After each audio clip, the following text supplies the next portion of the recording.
अऊज़ु बिल्लाहि मिनश्शैतानिर्रजीम बिस्मिल्लाहिर्रहमानिर्रहीम। किताब अखलाक़ ख़ानवादे के जिसके मुसन्निफ़ अल्लामा इब्राहीम अमीनी हैं और जिसका तर्जुमा ख़ानम अंदलीब ज़हरा कामूनपुरी ने किया है। ख़ानदान का अखलाक़, खुशगवार ज़िंदगी के ज़रूरी उसूल, मर्दों के फ़राइज़। बिस्मिल्लाहिर्रहमानिर्रहीम। ज़माने हम्ल और ज़चगी। ज़माने हम्ल बहुत हसास और सन्निविष्ट साज दौर होता है। माँ की ग़ज़ा और उसके जिस्मानी हरकत व नफ्सियाती हालात ख़ुद उसके मुस्तक़बिल पर और उसके रहम में परवरिश पाने वाले बच्चे दोनों पर बहुत ज़्यादा असर डालते हैं। बच्चे की सलामती या बीमारी, ताकत या कमज़ोरी, खूबसूरती या बदसूरती, खुश अखलाक़ी या बद अखलाक़ी और किसी हद तक ज़हानत व अक़लमंदी इसी ज़माने में जबकि वो रहम मादर में होता है तश्कील पाती है। एक दानिश्वर लिखता है, बच्चे के वालिदैन के हाथ में है कि उसकी अच्छी तरह नशोनुमा करें या ख़राब और गमगीन गोशे में उसकी परवरिश करें। ये अम्र मुसल्लम है कि मज़कूरा दूसरी जगह इंसानी रूह के रहने के लायक नहीं होती, इसलिए इंसानियत के मुकाबले में माँ बाप के कंधों पर बहुत भारी जिम्मेदारी रखी गई है। लिहाजा ज़माने हम्ल को एक आम ज़माना नहीं समझना चाहिए और इसकी तरफ से बेतवज्जही नहीं बरतनी चाहिए, बल्कि दौरान हम्ल की इब्तिदा से ही माँ बाप पर बड़ी जिम्मेदारी आयद हो जाती है कि अगर ज़रा भी गफलत बरती तो शदीद और नाकाबिल तलाफ़ी मुश्किलात का सामना करना पड़ता है। यहाँ पर चंद बातों का तज़किरा ज़रूरी मालूम होता है। पहला, ग़ज़ाई प्रोग्राम।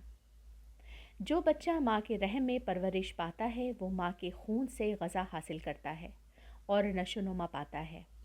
इस बिना पर माँ की ग़ज़ा इतनी मुकम्मल और भरपूर होनी चाहिए कि ख़ुद अपनी ग़ज़ाई ज़रूरियात को पूरा करे और सही व सालिम ज़िंदगी गुजारे, और दूसरी तरफ बच्चे के जिस्म जान की परवरिश के लिए जिन ग़ज़ाई मवाद की ज़रूरत होती है वो उसे फ़राहम हो सके ताकि बच्चा अच्छी सेहत व सलामती के साथ नशोनुमा पा सके। लिहाजा एक हामला औरत का ग़ज़ाई प्रोग्राम बहुत मुनासिब और मुकम्मल होना चाहिए, क्योंकि बाज़ ग़ज़ाई मवाद प्रोटीन, चर्बी, शक्कर और निशास्ता वग़ैरह की कमी से माँ और बच्चे जो कि माँ के खून से ग़ज़ा हासिल करता है दोनों ही की सेहत व सलामती को ख़तरा लाहक होता है। इमाम सादिक़ अलैहिस्सलाम से एक हदीस मनक़ूल है कि माँ जो कुछ खाती और पीती है माँ के रहम में मौजूद बच्चे की ग़ज़ा उसी से बनती है। यहाँ पर एक और मुश्किल भी पेश आती है। बाज़ ख़वातीन का हम्ल के पूरे ज़माने में या कुछ मुद्दत तक आम मिजाज नहीं रहता, बल्कि बाज़ खानों से उन्हें नफ़रत हो जाती है या कम खुराक हो जाती है, जबकि इस ज़माने में उन्हें ज़्यादा ग़ज़ा की ज़रूरत होती है। इसलिए जिन ग़ज़ाई चीज़ों से उन्हें रग़बत हो और वो मुख्तलिफ़ ग़ज़ाई मवाद से भरपूर भी हों उनके लिए मुहैया की जाएँ। इस किस्म के ग़ज़ाई प्रोग्राम की तंज़ीम करना दुश्वार काम है, बिलख़ुसूस उन अफराद के लिए जिनकी आमदनी कम हो और हिफ़्ज़ान सेहत और ग़ज़ाओं की ख़ासियत से पूरी तरह आगाह न हो। यहाँ पर बच्चे के माँ बाप के ऊपर बहुत बड़ी ज़िम्मेदारी आयद होती है।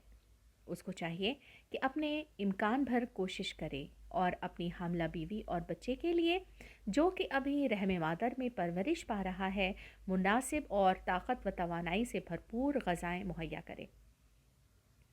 अगर उसने इस अजीम ज़िम्मेदारी से कोताही की तो उसकी बीवी और बच्चे दोनों की सेहत व सलामती को नुकसान पहुँचेगा। इस दुनिया में भी उसका खमियाजा भुगतना पड़ेगा और आखिरत में भी खुदा के अताब का निशाना बनना पड़ेगा। दूसरा, ज़हनी सुकून। अय्याम हम्ल के दौरान औरत को मुकम्मल ज़हनी सुकून व आराम की ज़रूरत होती है और उसे ज़िंदगी से भरपूर और खुश व खुर्रम रहना चाहिए, क्योंकि जिस्मानी आराम व ज़हनी सुकून और खुशी व मसरत ख़ुद उसकी सेहत व सलामती पर भी असर अंदाज होती है और उसके शिकम में परवरिश पाने वाले बच्चे के जिस्म और नफ्सियात पर भी उसका बहुत असर पड़ता है। खुशी व सुकून का माहौल फ़राहम करना भी शौहर की ज़िम्मेदारी है। शौहर को चाहिए कि हमेशा अपनी मोहब्बतों और नवाजिशों और दिलजोइयों से अपनी बीवी के दिल को गर्म और खुश व मुतमईन रखे, लेकिन हमल के ज़माने में इसमें और इजाफ़ा कर देना चाहिए। शौहर का सलूक ऐसा होना चाहिए कि उसकी बीवी अपने वजूद में पैदा होने वाले इस तग़य्युर पर गुरूर व शादमानी महसूस करे और अपने आप पर फ़ख्र करे कि उसकी सरिश्त में एक अच्छे और सालिम इंसान की परवरिश की ज़िम्मेदारी रखी गई है, और उसे इत्मीनान हो कि उसका शौहर अपने पूरे वजूद से उसे चाहता है और अपने होने वाले बच्चे से भी दिलचस्पी रखता है। तीसरा, शदीद हरकत से परहेज़ करना चाहिए। हमल के ज़माने में औरत को आराम की ज़रूरत होती है और उसे दुश्वार और भारी कामों से परहेज़ करना चाहिए। भारी चीज़ें उठाना, तेज़ तेज़ चलना, उछलना कूदना खुद उसके और बच्चे के लिए नहायत मुज़िर और नुकसानदेह साबित हो सकता है। हामिला औरतों को इस बात का पूरा ध्यान रखना चाहिए। शौहरों का भी फ़र्ज़ है कि अपनी बीवियों को भारी चीज़ें न उठाने दें और भारी काम न करने दें, बल्कि भारी काम खुद अंजाम दें। चौथा, ज़माने हमल में बाज़ ख़वातीन वज़े हमल के मराहिल से बहुत ज़्यादा खौफज़दा रहती हैं, खुसूसन जिन ख़वातीन का पहला बच्चा हो या जिनके बच्चे गैर फितरी तरीक़े से पैदा होते हों। इस सिलसिले में भी शौहर को अपनी बीवी की मदद करनी चाहिए, उसे तसल्ली दे, हिम्मत बंधाए और बताए कि अगर अपनी सेहत व तंदुरुस्ती का ख्याल रखा तो बच्चे की पैदाइश में कोई मुश्किल न होगी।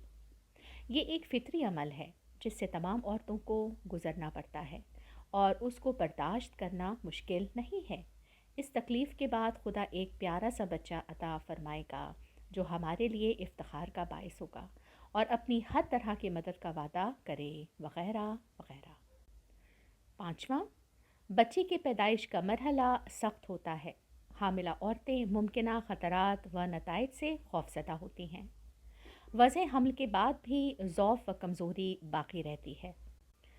बच्चे की पैदाइश के सिलसिले में औरत को 9 माह की ज़हमत, फिर बच्चे को जन्म देने की सख्त और सब्र आज़मा मरहले से गुज़रना पड़ता है और दूध पिलाना होता है, लेकिन बच्चे को वजूद में लाने में शौहर पूरी तरह दखील रहता है।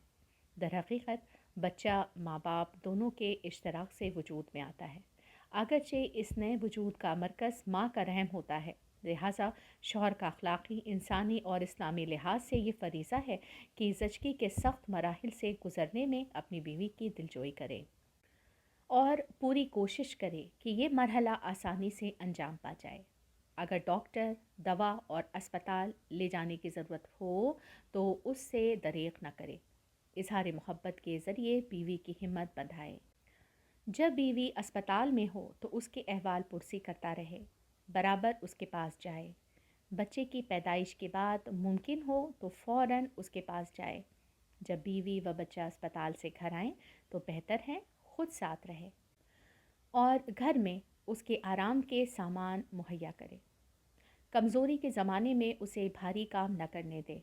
कोशिश करे कि उसके लिए मुक़वी ग़ज़ाओं का इंतज़ाम रहे ताकि वो अपनी खोई हुई ताकत को फिर से बहाल कर ले और सेहत व सलामती के साथ अपने कामों और नौज़ाद की परवरिश में मशगूल हो जाए। मर्द अगर इस तरह से अपने अखलाक़ी व इस्लामी फ़रीज़े को पूरा करेगा तो खुदा उसे अज्र अता फ़रमाएगा। हज़रत रसूल खुदा सल्लल्लाहु अलैहि वसल्लम फ़रमाते हैं कि तुम में बेहतरीन मर्द वो है जो अपनी बीवी के साथ अच्छा सलूक करे, और मैं तुम सब की बेनिस्बत अपनी बीवियों से सबसे अच्छा सलूक करने वाला हूँ। हज़रत इमाम सादिक़ अलैहिस्सलाम फरमाते हैं, खुदा उस शख्स पर रहमत नाजिल करता है जो अपने और अपनी बीवी के दरमियान अच्छा राब्ता कायम रखता है, क्योंकि खुदावंद आलम ने मर्द को इख्तियार दिया है और उसको सरपरस्त बनाया है। मर्द अपने अच्छे तर्ज सलूक से अपने ख़ानदान के मरकज़ को और ज़्यादा पुरखुलूस और गर्म बनाकर इज़्ज़वाजी ज़िंदगी को मज़ीद मुस्तहकम व पायदार बना सकता है। ऐसे मर्द की बीवी भी अपने मेहरबान शौहर की नवाजिशों, मोहब्बतों और ज़हमतों का जवाब भी मोहब्बत से देगी और निहायत ज़ौक़ व शौक़ और दिलचस्पी के साथ ज़िंदगी के कामों में मशगूल रहेगी। बिस्मिल्लाहिर्रहमानिर्रहीम। बच्चे की परवरिश में मदद कीजिए। बच्चे मियाँ बीवी की मुश्तरका इज़्ज़वाजी ज़िंदगी का समरा होते हैं। बच्चे की पैदाइश में दोनों बराबर के हिस्सेदार होते हैं। उनके नफ़ा व नुकसान में दोनों शरीक होते हैं। लिहाजा बच्चे की परवरिश व निगहदाश्त भी मियाँ बीवी का मुश्तरका फ़रीज़ा है, ना कि फ़कत बीवी का। ये सही है कि माएँ नहायत मोहब्बत व रग़बत के साथ अपने बच्चे की परवरिश करती हैं और बच्चे के तमाम काम नहलाना, धुलाना, दूध पिलाना वग़ैरह नहायत दिलचस्पी और तवज्जो के साथ अंजाम देती हैं। बच्चे की देखभाल और परवरिश में हर किस्म की तकलीफ़ व ज़हमत बर्दाश्त करती हैं। बच्चा बीमार या बेचैन हो तो सारी रात जाग कर गुजार देती हैं। उसके चीखने चिल्लाने को बर्दाश्त करती हैं। लेकिन शौहरों को भी चाहिए कि अपनी बीवी के इसार व ज़हमात को मामूली न समझें और ये न कहें कि बच्चे की परवरिश करना औरत का काम है, मेरी इस सिलसिले में कोई ज़िम्मेदारी नहीं। बरादर अज़ीज़, ये बात बिल्कुल दुरुस्त नहीं। बच्चा आप दोनों का है, उसकी देखभाल भी आप दोनों का मुश्तरका फ़रीज़ा है। क्या आप मोहब्बत व जज्बात से आरी हैं? क्या इंसाफ है कि आप ख़ुद तो एक कोने में जाकर आराम करें और बेचारी बीवी को तन्हा इस शोर और परेशानी से निपटने के लिए छोड़ दें? क्या ज़नदारी और ख़ानदान से मोहब्बत इसी का नाम है? अगर दिन भर के कामों से थक गए हैं तो आपकी बीवी भी तो सारे दिन घर के कामों में मशगूल रही है और थकी हारी है। अगर आपको नींद आ रही है तो उसको भी नींद आ रही होगी। अगर बच्चे के रोने और चीखने चिल्लाने से आपके आसाब खस्ता हो जाते हैं तो बेचारी माँ भी तो परेशान हो जाती है।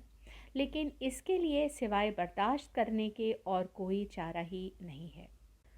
बरादर मोहतरम, इंसाफ, ज़मीर, इस्लामी अखलाक और रफ़ीक़ ज़िंदगी का साथ निभाने का तकाज़ा ये है कि ऐसे हसास मौक़ों पर बच्चे की निगहदाश्त में अपनी बीवी की मदद करें। या तो दोनों मिलकर बच्चे को चुप कराएं, उसके बाद सोएं, या कुछ देर बच्चे को आप देखें और आपकी बीवी सो जाए, और कुछ देर बीवी बच्चे को देखे और आप सो जाएं।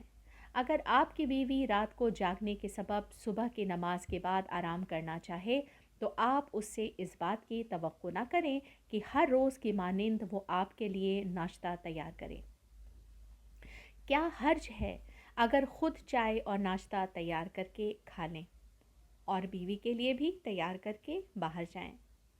जब सफ़र या दावत में जाएं तो ज़रूरी नहीं है कि बीवी ही सारे वक्त बच्चे को गोद में लिए रहे, बल्कि आप उस काम में भी उससे ताउन करें। बतौर मजमूई बच्चे की देखभाल और परवरिश में आप पूरी तरह मदद करें। ज़नदारी और इस्लामी अखलाक इसी का नाम है और ये चीज़ आपकी ज़िंदगी को खुश व मसरत से हमकिनार करेगी। अलबत्ता बहनों से भी इस सिलसिले में अर्ज़ है कि शौहर से बहुत ज़्यादा तवक्कुआत न रखें, क्योंकि कस्ब माश और ज़रूरियात ज़िंदगी को मुहैया करने में उसे गूनागूं मुश्किलात और ज़हमतों का सामना करना पड़ता है और थका हारा आराम व सुकून हासिल करने की गरज से घर आता है। लिहाजा ये तवक्को न करें कि जब वो घर आए तो कपड़े उतार कर फ़ौरन बच्चे और घर के कामों में मशगूल हो जाए। इस सिलसिले में ज़रूरत से ज़्यादा और आम हालात में उससे मदद की उम्मीद नहीं रखनी चाहिए। बिस्मिल्लाहिर्रहमानिर्रहीम। इख्तलाफात को हल करने में सबसे बड़ी रुकावट। ख़ानदानी इख्तलाफात को दूर करने में जो चीज़ सबसे बड़ी रुकावट बनती है वो ख़ुद बीनी और ख़ुद पसंदी की बीमारी है। अफ़सोस, बहुत से लोग इस बीमारी में मुब्तला होते हैं। इस मर्ज़ में मुब्तला इंसान की अक्ल पर पर्दे पड़ जाते हैं। ऐसा इंसान सिर्फ़ अपनी खूबियों को देखता है और उन्हें बहुत बड़ा तसव्वुर करता है, लेकिन उसे अपने आप में कोई भी खामी या बुराई नज़र नहीं आती। उस वक्त और भी बदतर होता है जब इस मर्ज़ में मुब्तला दूसरा शख्स भी मिल जाए और एक दूसरे की ऐबजुई करें। कहीं मियाँ बीवी दोनों इस मर्ज़ का शिकार होते हैं और कहीं उसमें से सिर्फ़ एक इस मर्ज़ में मुब्तला होता है। जहाँ दोनों ही इस बीमारी में गिरफ़्तार हों वहाँ रात दिन लड़ाई झगड़े और तनक़ीद का सिलसिला जारी रहता है। दोनों एक दूसरे के ऐबों पर नज़र रखते हैं और उसे बढ़ा कर के पेश करते हैं और तनक़ीद करते रहते हैं, لیکن اپنے آپ کو ہر قسم کے عیوب و نقائص سے مبرہ سمجھتے ہیں۔ اگر میاں بیوی میں سے کوئی ایک اس مرض میں مبتلا ہوتا ہے تو وہ دوسرے پر نکتہ چینی کرتا ہے، لیکن خود کو بالکل پاک و بے عیب سمجھتا ہے۔ جہاں پر میاں بیوی دونوں ہی اس مرض کا شکار ہوتے ہیں، وہاں ان کی اصلاح بے حد دشوار کام ہے، چونکہ خود کو بے عیب سمجھتے ہیں اور پند و نصیحت سننے کی روادار نہیں ہوتے۔ جب ریڈیو، ٹیلی ویژن سے خاندان سے متعلق نشر ہونے والے پروگراموں کو سنتے ہیں، اگر کسی ایسے ایپ کے بارے میں بتایا جاتا ہے جو ان میں سے کسی ایک میں موجود ہوتا ہے تو اس کو نہایت توجہ سے سنتے ہیں اور فوراً دوسرے فریق کی طرف رخ کر کے بولنا شروع کر دیتے ہیں۔ لیکن اگر کسی ایسے ایپ کا ذکر کیا جا رہا ہو جو خود ان میں موجود ہو تو اس پر ذرا بھی غور نہیں کرتے اور اپنے آپ کو اس سے پاک و مبرہ سمجھتے ہیں۔